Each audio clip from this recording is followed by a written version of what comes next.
right, what's up, guys? Welcome back to another Dumpster Talk podcast. We have a very special guest today, Ben Wachter of Levi's Building Components. I met Ben in June, I believe. He's in my peer group. He's been a great connection and mentor, getting into like the sales stuff and just trying to grow. So we're happy to have him on. Thank you. Thank you. If you just want to give like a little background on yourself, family, stuff like that. Yeah, Ben Wachter, born in New Jersey, moved to Lancaster pretty early on. Been in Lancaster pretty much my whole life at this point. Got a wife, been married for 17 years now. 2 kids. Reed is my son, he's 9. River's my daughter, she's 7. Really enjoying this stage of parenthood, and every age has its own challenges, but you got to enjoy it as you're going through it. So prior to working at Levi's Building Components, I would have been at Pure Water Technology. I worked there for 12 years. Started at that company when there was probably about 5 or 6 employees. Did a little bit of everything going there, you know, everything from running service calls to helping out in the office to running sales calls. I was there for 12 years. We went from about 5 employees to 30 some employees when I left there. And I moved to Levi's in 2018. So I've been at Levi's now just over 5 years. Congrats. Yeah, thank you. It's been a good time. I love being around growth and seeing companies grow, so it's been rewarding. Yeah, I know Dan, Eileen, and I had the privilege of coming out to check your guys' facilities, and we were blown away by just like the branding of you guys and how you treat your employees and how clean your facilities are. We try to keep this place as clean as possible for what we have going on. Absolutely. I just really liked Levi's origin story. You guys found your niche really early, which I find it's a really hard thing to do, and it's a good thing to look up to. Do you want to give like a little background on Levi? Yeah, for sure. So Levi Fisher started Levi's Building Components in 1978. Levi is Amish. He started the company out painting nails for metal roofs. So you'll see him on barns, pole barns. You're starting to see him on houses. You see him on commercial buildings. But people would send him their nails, and he would paint them the variety of colors to match the metal roof. People don't like the nails being really obvious on the roof, so he would paint them anything from black to red to green, whatever color people wanted. So that's how the company started. Over the years, the industry transitioned to screws. So you got away from nails, you went more to screws. So we were painting screws back through the 80s and the 90s. As time went on, we started importing our own screws and turning around and painting those and selling them. That turned into a pretty big part of the business. We then started selling other accessories. Pretty much everything you need to put on a metal roof, with the exception of the metal itself, we sell. Manufacture and sell, I should say. One-stop shop. One-stop shop. And that's really our goal, to be that one-stop shop for our customers. We're selling to distributors and roll formers across the U.S., a little bit into Canada.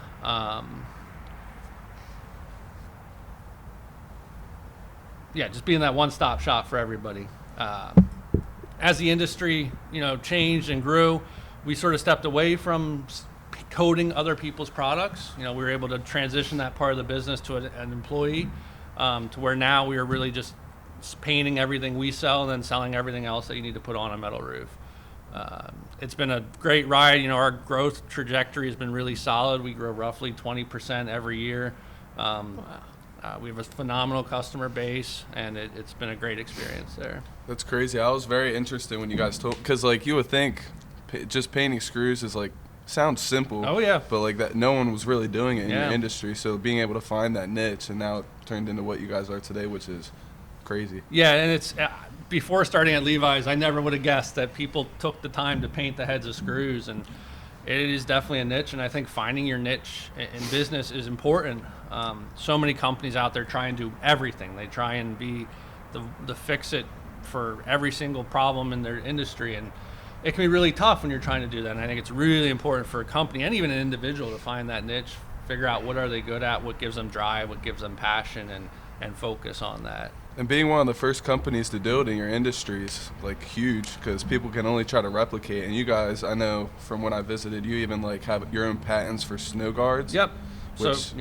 Which is just like nuts. Yeah, and that's a lot of credit there to Levi and his son Steve. So Steven took over the company several years ago now, but they've got a real drive to continue to grow and provide solutions for the marketplace.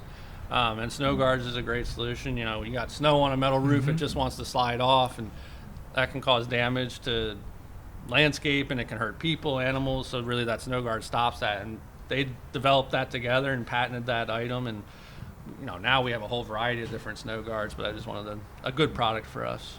Yeah, it's awesome. Like, the first thing I noticed when I went into your guys' facilities, number one, it's a new facility, so it's like so clean, and the branding is, I've never seen a company who branded like you guys. How important is that? Yeah, so our big focus, I mean, we are blessed to have a facility that we were able to complete in end of 2020, beginning of 21. We were previously at a much smaller facility in Leola. We finally had some breathing room, and we had a lot of choices as we went through, and we're able to design a building around our needs and what we needed as an organization. And branding for us is important, not just branding of Levi's, but branding of who we are, our core values. My team is sick of hearing me talk about our core values. It's something that I spend a lot of time talking about, and our other managers spend a lot of time talking about. But when you talk about branding, that was really a big focus for us, is getting those core values out in front of our team. So about 2 years ago now, we worked with North Group to develop some new core values for us. And I say develop. It wasn't like we decided, hey, let's figure out 5 things we want to be good at, and those are our core values. For us, it was taking a look. We had 3 core values previously: honesty, quality, and service. And we really took those core values to heart. They were really important to us. But we felt, hey, the company's growing, we're expanding. We really need to take a look at these core values and figure out what else is important to us that we just don't talk about as much. So it wasn't taking 5 things that we really want to be good at. It was taking 5 things that we do well at. We're not perfect, we're human, but 5 things we do really well at that we want to keep working on and keep focusing on. Those are the things that got us to where we're at today. So for us, we came up with integrity, quality, service, growth, and collaboration.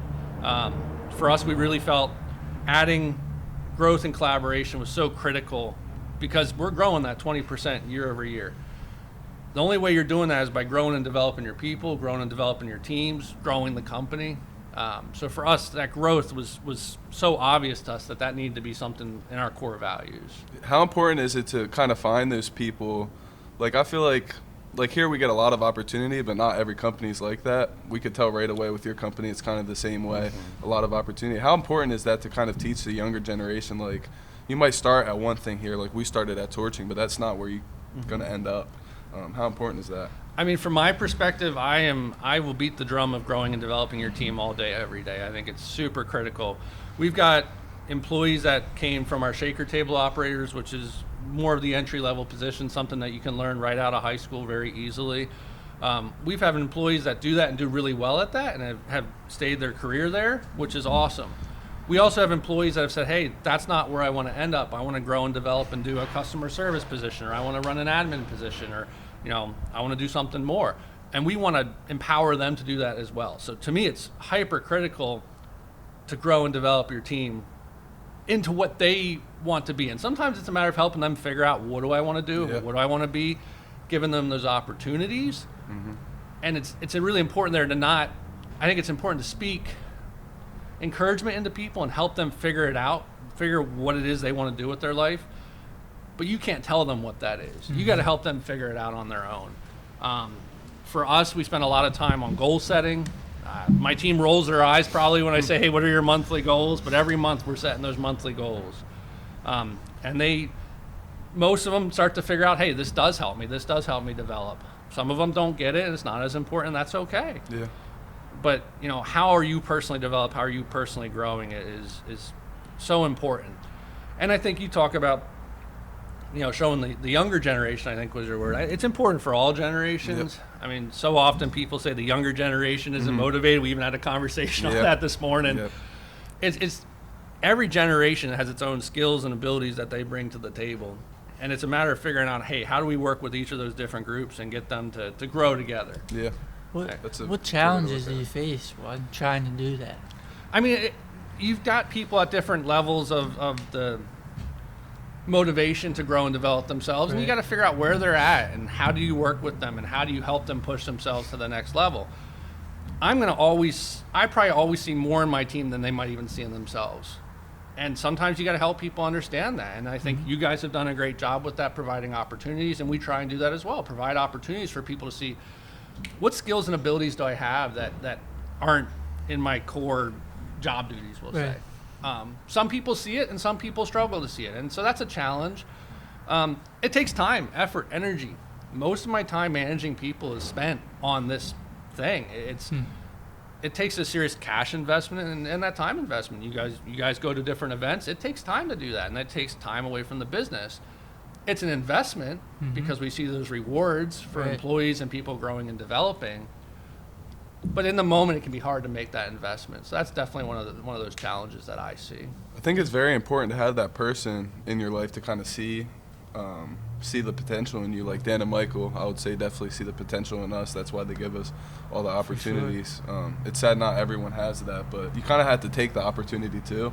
I feel like that's where a lot of people sort of fall short, because you're not guaranteed a bunch of opportunities in life. I mean, I believe it's luck sometimes, and also just taking the opportunity. I remember when we first met, you said how you always make it a point every day to go out on the shop floor, talk to your team. I thought that was but you even say you work on the shop floor when it gets busy, which I try. which is huge, because you don't have to, and that's like the same thing with Dan. If we're busy, he'll be right out with us. I think that speaks a lot to your people, because it's easy to talk it, but when you can walk it too, which is really good. It's tough. For me, it's really uplifting to go out and have a conversation with as many people as I can in a day. Right now, we're in a bit of a management change, and so I've been very focused on my day-to-day tasks and filling in for some people. And I miss that. I miss that ability to go out there and just talk with people and have those conversations. And I've been challenged myself. It's so easy to lose focus on how important that is, and it's something I have to constantly work at. I think since the pandemic, a lot of people, it's kind of changed. Most people don't want to talk, but at the same time, there's a lot of people that are looking to talk. Absolutely. There's a lot of value to that. Humans are like, we're brains, and we're just meant to talk, I think. Yeah, we're social creatures. Yeah. It was really tough to do that behind your computer screen for a lot of people. And there's a lot of studies out there on some of the damage that long-term isolation can do on people. And it's really important to value those human interactions, because it's a huge part of life. I mean, it's what we were designed to do. I agree. Definitely. I know you're partnered with like a lot of organizations, Lighthouse Vocational, the Chamber. We always see you guys at events. How important is it to kind of be involved with that stuff? I mean, again, to me, it's if you're always in that isolationist mindset to where you never get outside input or perspective from anybody, you're not going to succeed as an individual or a company. And there's a whole variety of ways to do that. You know, Lighthouse Vocational Services, I'll give them a little shout out here. You know, they provide people with intellectual and physical disabilities the opportunity to work fulfilling jobs. These are people that a lot of times are not given the same opportunities. Yep.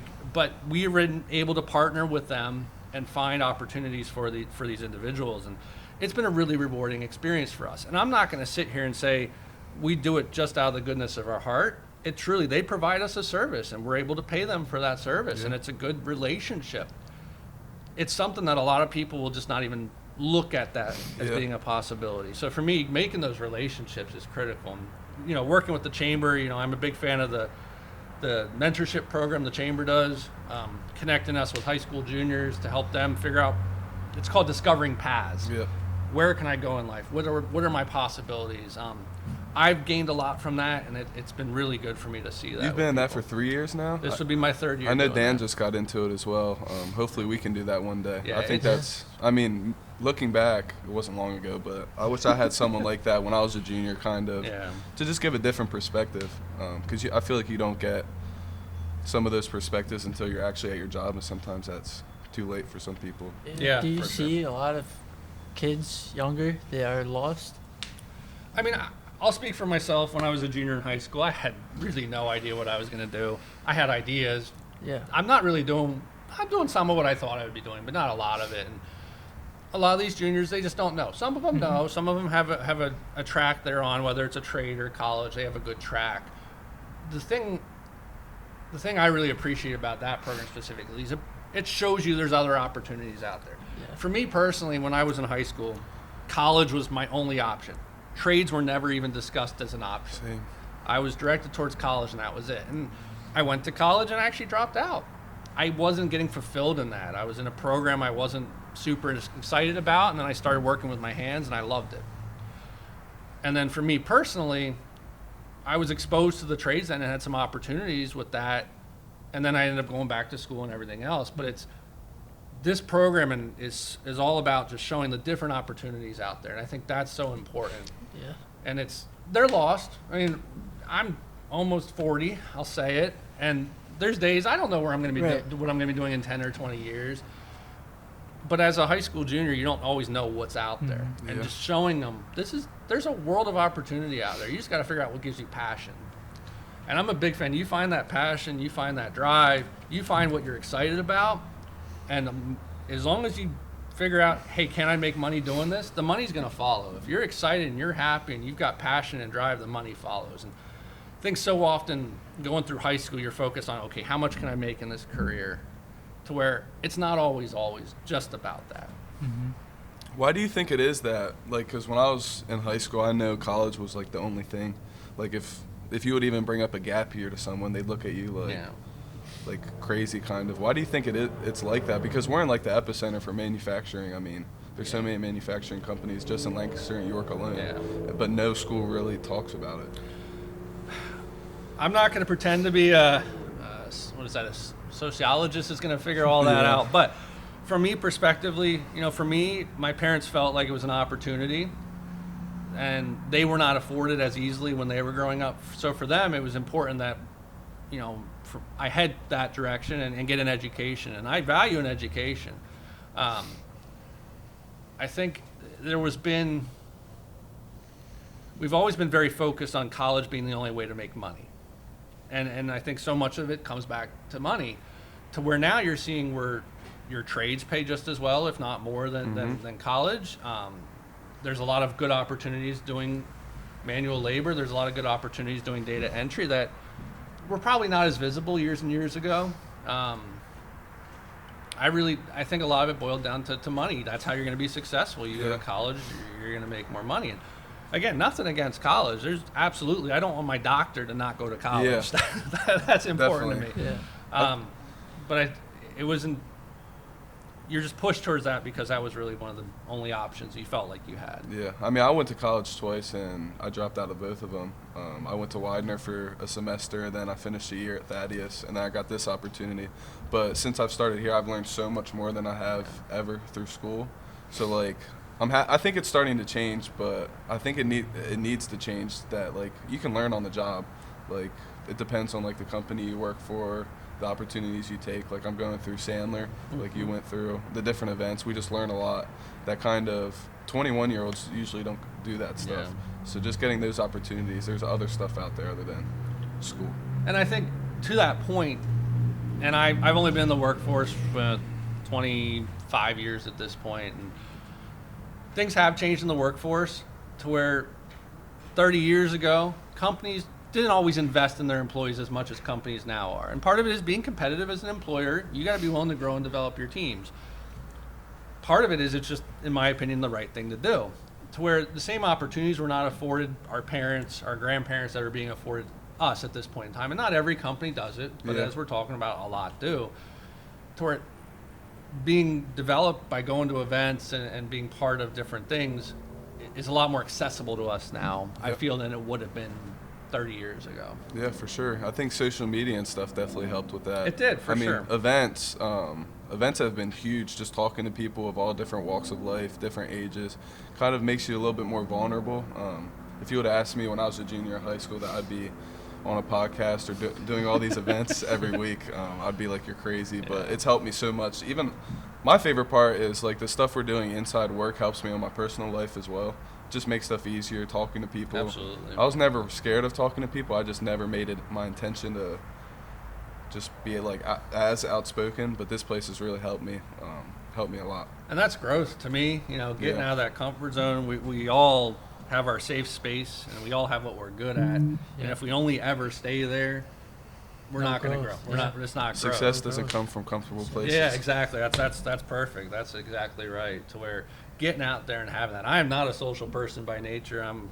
If you talk about DISC, which I know you go through DISC and Sandler, and I'm a CD, which is not normally the most outgoing person, but learning that about myself and identifying that as a weakness has helped me so much.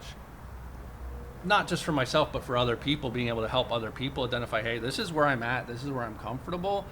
this is how I grow. Doing more of the stuff that I'm not comfortable Yep. with. So It helps. being comfortable with the uncomfortable. Yep, that's one of our core values Yeah. here. It's cool, like when I took the disc profile test, I thought it was really interesting because it's very accurate and it helps you like you start like right when I took it and I saw like all the different like what a D would mean, what a ISC would mean.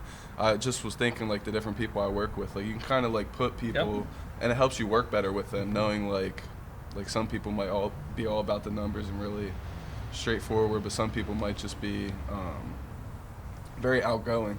It helps you work with people a lot. For sure. Which I think is Can I great. add, what is the disc? So I'll give the short one. So DISC is a personality assessment that determines, what communication style are you? It's personality, but it's more communication. So you've got your D, which is more of your dominant personality. You got your I, which is normally your pretty outgoing type personality. You got your S, which is reserved, but very much cares about people and emotions. And you got your C, which is traditionally C's are very number focused, very data driven. So your D's and your C's are process-focused people. Your S's and your I's are people-focused people. So you sort of have those 4 quadrants, and people can be a mix of 2. So I'm a CD. Yep, I was 3 of them. I'm a DIS. Yeah. So it sort of helps you figure out how do you communicate and what's your safe zone there, and but then also where do I need to improve? How do I better communicate? I work with I personality styles. So your C's and your I's can struggle sometimes. Your I's very outgoing, very people focused. Your C can be very reserved and process focused. They can struggle in communication sometimes. So recognizing that and seeing that can really help you work with those people better and collaborate together more effectively. And it helps show like for like a C, for instance, might not want to go to events as much. So it can, like say you're a person who goes to events a lot and then you take the DISC test and you're a C, it kind of shows you like you're tired. You're mostly tired because you're doing stuff that you're not very used to, which is good. You're working on stuff that isn't necessarily your thing. I don't know, kind of helped me with that. I'm not a C at all. I had nothing in the C, which that's an area I could probably work on. I just think it was a cool test. It sounds good. It sounds good. Understanding what you are and how you communicate and operate. We took a strengths test. Yep. Yeah, earlier it's similar this to year. that. That helps in certain aspects of work and life. So was it the strength finders? Yes, I think so. I think, Do you remember what any of yours were? strategic. Okay. Strategic Yep. was like my biggest strength. Yeah. I'd say it was on there. That's Yeah. another great assessment. That's one we use at Levi's, and I'm a big fan of the strengths finders. Yeah. I Not like just how- for your own, but for everybody. Yeah, I like how they use questions that aren't like too specific. So like it is very accurate. Like my top 3 was strategic, achieving, and then strategic, competing, and then achieving. Yeah. Which I know I'm definitely competitive. The strategic one kind of surprised me. In my head, I know I'm strategic about everything, but I never really thought of like I would never call myself strategic. But that's helped me. Like we're going through strategic meetings now, so it's kind of I'm finding that that's what drives me, which is awesome. We should definitely take that as a team for sure. I wanted to get into the peer group a little bit. Yeah. I just started in June, the morning after my 21st birthday, so that was a great meeting. I was very nervous because the people in that room definitely there's no 21-year-olds in all of the any of the peer groups, so I was a bit nervous, but I've learned a lot. Just it shows like whoever you're in the room with is like can be a big influence on you. You're only as good as the people you surround yourself with. For sure. How has it benefited you? How long have you been in? That's a great question. It's probably been about 4 years I've been in peer group. Wow. Now, previously I had exposure to some other peer groups, but with the High Center, I've been there 4 years. So we're going to go back to DISC. So as a C, C's don't take criticism very well. C's can really struggle with that. And myself, I can struggle with that. And something about a peer group that's been really good for me is people are going to poke and prod and sort of say, hey, this doesn't sound right. Why are you doing it this way? And that's been really good for me, that particular thing. And then it's that shared experience. You're meeting with other people in business. Yeah, we've got people in the nursing home industry. We got people in manufacturing, distribution, construction. You're getting those shared experiences from all those different people. And you're hearing, what's going well for them and what are they struggling with. There's a lot of principles of business that are the same no matter what industry you're in. And you can always learn something. And I think that's the key, is being open to, what are they doing that we're not doing? What is SODS doing that we're not doing? And that's been great for me to have exposure to. And every other company I've interacted with, just what are they doing differently? Everyone's doing something better than somebody else, and figuring out what that is and how you can improve yourself and your business at the same time it's super important for me. And issue processing too. We'll identify issues that each other's businesses are facing or we're facing personally, and walking through that as a group, getting that outside perspective is so critical. And again, we can have a tendency as humans to isolate and not get that perspective. So it's forcing you to seek that outside perspective, which having a peer group or mentors or, a group of people that can hold you accountable is so important. Yeah, I'm very thankful for being in the group. I've only had 2 or 3 meetings so far, but I've learned just so much of everything. I don't know much yet because we're so young. No, I love our peer group. I think we got very lucky with our group. I like our group a lot, which is good. I like the buddy visits. So the peer group, we have a meeting every other month, and the month that you have off, you'll meet with someone in the peer group, which you were my first meeting, actually. Yeah. I don't know. I love it a lot. We're getting Alex and Matt in. Awesome. Which is going to be good. I'm excited. I'll give you a big shout out there. I mean, you're young, you're learning, but there's a perspective that you're offering in that peer group that, as someone a decent bit older than you, I can't offer that same perspective. And I think hearing those perspectives from people that have been in business for 40, 50 years and from people that have been in business 5 years, it's really important to get all those perspectives in there. And that's something that peer group really gives to me, is that perspective. Yeah, I appreciate that. Yeah, I love it. I like my favorite part about it is no one looks at me different for being so young. That's kind of what I was worried about, because I'm not a business owner high up in a company yet, so I shouldn't necessarily be in there, but I'm very thankful to be in there, for sure. Title doesn't mean influence there, and I think that's important to that. All different industries. It's crazy to think when you hear someone say at a bank or a nursing home, they're going through problems. It might not be the exact same thing, but it's similar. Oh yeah. And just having people from other industries who might have even already been through that problem and fixed it to help you out is awesome. Yeah, for sure. So do you have any big goals for the future? I mean, for me, it's I'm blessed to be in the position I'm in. I have faith that helps drive my decisions, and some days you just have to have faith that God's taking you in the direction that He wants you to go. And so I have goals, but my goals are very broad. It's not like I sit down and I'm a big goals guy, so this is funny. Monthly goals, yearly goals, that's pretty easy for me. When you start talking long-term, 5-year, 10-year goals, that's where I struggle a little bit. Yeah. Because I guess it's that borderline of planning our future while knowing that our future is being planned for us is an interesting piece. I know for sure I want to continue to help grow and develop people. I want to build up that next generation of leaders. Anybody on my team or outside of my team, I'm constantly looking, how can I help them get better? How can I get better, but then how can I help them get better? And that's really important to me, and that's always my goal. How can I help them develop and grow? From Levi's perspective, we're a growing company, and that's fun to see, and I'm excited by what the future means. I run a lot of projections. Where's our industry going, and where are we going as a company? That's exciting. We have some longer term goals as a company, but it's going to take a lot of steps to get there. And so you talk about you having strategic as a strength. That's not a strength of mine. Strategic is not one of mine. Futuristic is not a strength of mine. I can see 3 years out. I can see 5 years out, but setting goals for that far out, I really struggle with. Yeah, I can say the same. I mean, I'm still young. I can't see what's going to happen in 5 years. I only have a hope. I really believe in the 1 to 2 year goals personally, because I feel like you have to kind of get those down for the 5 year goals to even work. So I like to stay in the 1 to 2 year range personally. No, it's fun to be a part of that process though. You guys are growing 20% a year is crazy. That's really impressive. It's a lot of work, but it's fun. being a part of that process, I could only imagine is a great time. And you're going to be able to see the younger generation or any generation that comes in kind of grow as well. They might start at one job but grow pretty rapidly, which is fun to see. That's a hope I have for here as well one day. Do you have any advice you would wish someone gave you when you were 21? It's kind of a hard question. We always ask this one. Yeah. I mean, there's a I'm going to use a word that I get yelled at for using, balance. I use the word balance at work a lot, and people roll their eyes when I say it because I say it probably too often. But as you're growing up, no matter what age, you got to live life in balance. And there's a time and a place for fun. There's a time and a place for work. There's a time and a place for family. There's a time and a place for faith.